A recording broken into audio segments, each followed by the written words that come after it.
Good morning and welcome to the Reality Brief. I'm Amelia Scott and we're bringing you urgent breaking news coverage. As the Iran-Israel conflict enters its third day with devastating consequences across the Middle East. What began as joint U.S.-Israeli military strikes on Saturday has rapidly escalated into a full-scale regional crisis.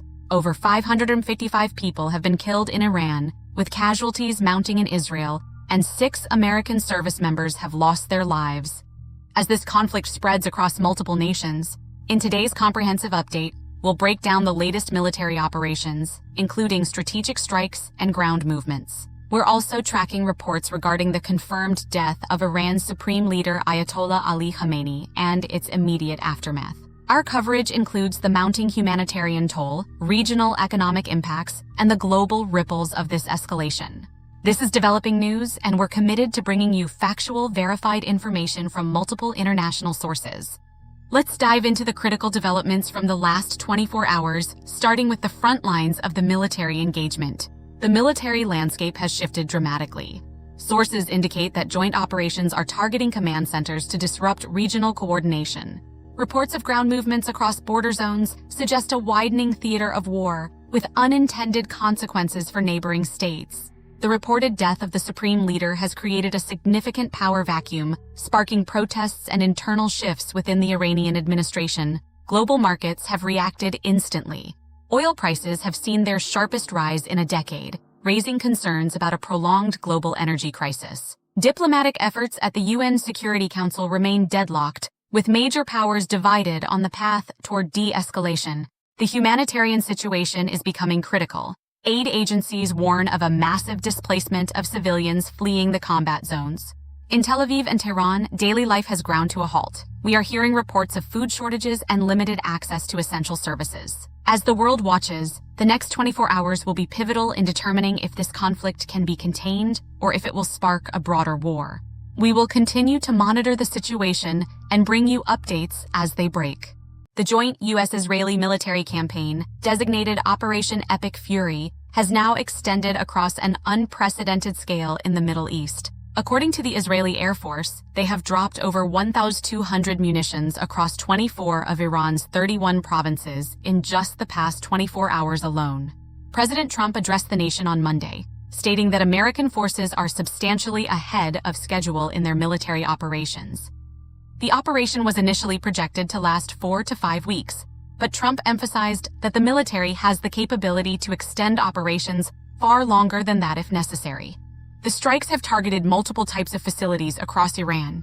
According to verified reports, U.S. and Israeli forces have hit military command centers, intelligence headquarters, and naval facilities. Unfortunately, civilian infrastructure has also been damaged, causing significant disruption in several urban areas. Iranian state television headquarters, government buildings, and residential areas near military installations have been impacted. Iran's Islamic Revolutionary Guard Corps has responded forcefully. They report launching attacks on 27 military bases across the Middle East, where U.S. troops are deployed, as well as targeting Israeli military facilities in Tel Aviv and other parts of Israel. The scope of this conflict is staggering. Beyond Iran and Israel, we're seeing military action in Kuwait, Bahrain, Qatar, United Arab Emirates, Saudi Arabia, Lebanon, and Iraq. This is no longer a bilateral conflict. This is a regional war. 3 American F-15E Strike Eagles were mistakenly shot down by Kuwaiti forces during combat operations on Monday. Fortunately, all crew members safely ejected and survived. However, this incident highlights the chaotic nature of the airspace over the Gulf region right now, with multiple nations operating air defense systems simultaneously, leading to high-risk conditions for all aircraft. We will continue to track these developments as Operation Epic Fury continues. The human cost of this conflict is mounting by the hour, and these numbers represent real people, families torn apart, communities devastated, and lives changed forever. In Iran, the Iranian Red Crescent Society reports at least 555 people have been killed. This casualty figure has accumulated over just 3 days of intense bombing across more than 130 cities. Among the most tragic incidents is the Manab school airstrike in southern Iran. Iranian officials report that 148 students were killed when their elementary school was struck. Iran blames Israel for this attack, though the Israeli military states it is not aware of its forces operating in that area. The United States is investigating reports but maintains civilian protection is paramount. In Israel, the toll stands at 11 people killed from Iranian missile and drone attacks. 9 occurred in Beit Shemesh, where a missile struck near a synagogue. Israeli authorities report 11 people are still missing as rescue teams continue their exhaustive search through the debris. For American forces, this conflict has claimed 6 service members' lives. President Trump acknowledged these losses, warning that projections suggest casualties could climb higher. Beyond direct combat, we're seeing deaths across the Gulf. In Kuwait, 1 person has been killed. Qatar reports strikes on energy sites, and Bahrain reports a worker killed by falling debris. In Lebanon, at least 31 people have been killed and 149 wounded from Israeli air attacks as the scope of the human tragedy widens. The humanitarian situation is deteriorating rapidly. World Central Kitchen founder Jose Andres has issued urgent appeals for food deliveries to feed hungry families. As Andres stated, "We need food deliveries every single day to feed hungry families who are not part of this war." Hospitals in Tehran and other Iranian cities report being overwhelmed. The Gandhi Hospital in Tehran sustained damage, complicating efforts to treat the rising tide of casualties. The human cost continues to rise as the world waits for a path toward de-escalation. Perhaps the most significant development in this conflict is the confirmed death of Iran's supreme leader, Ayatollah Ali Khamenei. The 86-year-old leader was killed in the initial wave of strikes. Intelligence reports indicate the CIA had been tracking Khamenei's movements for months, identifying a Saturday morning meeting at a compound in Tehran that he was expected to attend. This intelligence was passed to Israeli counterparts, who executed what they describe as a precise, large-scale operation targeting the leadership compound. Iranian state media confirmed Khamenei's death on Sunday morning.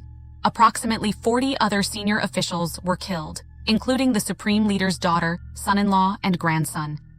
President Masoud Pezeshkian called the killing an open declaration of war against Muslims, stating this tragic event is the greatest trial facing the Islamic world today. The aftermath is complex. While state media showed pro-government rallies, leaked videos emerged of celebrations in multiple cities, with reports of security forces opening fire on celebrants.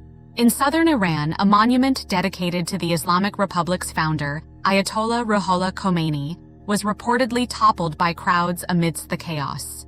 Iran has established a 3-person temporary leadership council to govern under Islamic law, while a panel of clerics works to choose a new supreme leader. Other senior figures confirmed killed include Ali Shamkhani, Defense Minister Nasserzadeh, and Major General Mousavi, commander of Iran's ground forces. President Trump told NBC News that a large amount of leadership in Iran had been eliminated, highlighting the scale of the strategic impact. This shift in power marks a turning point for the entire region. The conflict has surged past Iran's borders. Retaliatory strikes are hitting U.S. assets and allies across the Gulf, creating a dangerous regional firestorm. Kuwait has faced intense pressure, intercepting hundreds of missiles and drones. Impact at the Ali Al Salam Air Base and Kuwait International Airport has caused significant damage. The UAE reports dozens of drones penetrating defenses near Dubai and Abu Dhabi. Dubai's main shipping port was struck, disrupting vital global trade routes. In Qatar, missiles hit the Al Udeid base, while Saudi Arabia confirmed strikes on Riyadh and vital oil infrastructure. The regional economic impact is already severe. The crisis has expanded to Lebanon. Hezbollah has launched retaliatory strikes, and the IDF has responded with air raids on Beirut's southern suburbs. At least 31 people have been killed in Lebanon. The IDF confirmed the death of Hezbollah's intelligence head, but states no ground invasion is currently planned. Globally, the UN and EU call for restraint. However, in Washington, a fierce debate rages over the legitimacy of the imminent threat claims. President Trump has submitted a war powers notification, while some congressional leaders demand an immediate vote on the military campaign's authorization. Prime Minister Netanyahu insists this will usher in a new era of peace, but the world remains on edge. I'm reporting for the desk. Stay tuned for updates. So, what can we expect in the coming days and weeks? President Trump has indicated that operations will continue for at least 4 to 5 weeks, though he emphasized the capability to extend far longer than that if necessary. He told reporters Monday that the U.S. is substantially ahead of schedule, but he cautioned there would likely be more American casualties. Trump has also stated he does not rule out deploying ground troops to Iran if deemed necessary. A statement that has alarmed many military analysts given the enormous challenges of a ground invasion. The immediate military objectives appear focused on degrading Iran's military command and control capabilities and destroying ballistic missile and drone production facilities, eliminating senior leadership of the Revolutionary Guard, attacking Iran's naval capabilities, and creating conditions for potential regime change. However, several critical questions remain unanswered. First, can military strikes alone achieve regime change, or will this require ground forces? History suggests external military intervention rarely produces stable democratic transitions. Second, what happens to Iran's nuclear program? While officials cite preventing nuclear weapons as justification, Iran's facilities are hardened and dispersed. Complete elimination is unlikely without sustained campaigns. Third, how will regional powers respond? We're already seeing Iran activate proxy forces across the Middle East. The risk of escalation is real. Fourth, what are the humanitarian consequences? With over 555 dead already and hospitals overwhelmed, the civilian toll could climb dramatically. Fifth, what is the exit strategy? Even if military objectives are achieved, how do the US and Israel de-escalate without prolonged instability? Early indications suggest Iran's Temporary Leadership Council may be open to negotiations. A senior official said they want to talk. However, Ali Larijani rejected this, posting, "Iran will not negotiate with the United States." He accused Trump of creating false hopes. As we conclude today's coverage, let me summarize the key points. The Iran-Israel war has entered its third day with devastating consequences. Over 555 people have been killed in Iran, 11 in Israel, and 6 American service members have lost their lives across the region. Iran's supreme leader, Ayatollah Ali Khamenei, was killed in initial strikes, triggering a leadership transition and unprecedented retaliation. The conflict has expanded to include active military operations across Kuwait, Bahrain, Qatar, UAE, Saudi Arabia, Lebanon, and Iraq. Over 11,000 flights have been canceled, creating massive economic disruption and stranding thousands of travelers worldwide. International leaders are calling for restraint and diplomatic solutions, while the U.S. administration maintains operations will continue for weeks. This situation remains highly fluid and extremely dangerous.